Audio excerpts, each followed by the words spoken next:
I think this is really early time before any stringent measure need to be lifted, mainly because we don't know a lot about this infection. This has been around for us for only 3.5 months, basically, and a lot more need to be explored before we will be in the position to understand that this is enough suppression so that it doesn't come back again.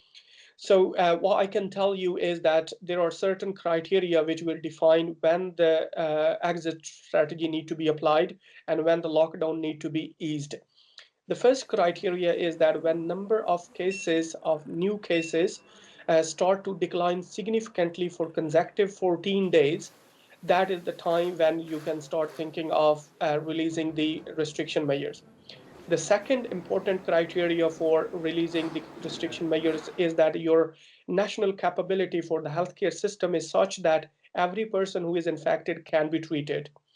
And the third criteria is that you have built up enough capability that you can identify every person, whether it is positive or negative, through testing, and then can isolate them who are positive,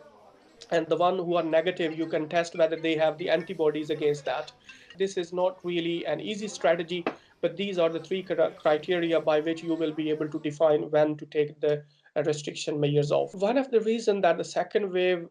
is always deadly is because people who are already under the lockdown for say 6 to 7 weeks, they are already exhausted,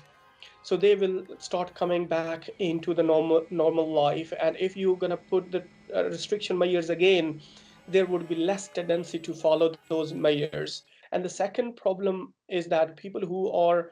not immune, they haven't been infected in the first time, they would be hardly hit by the virus because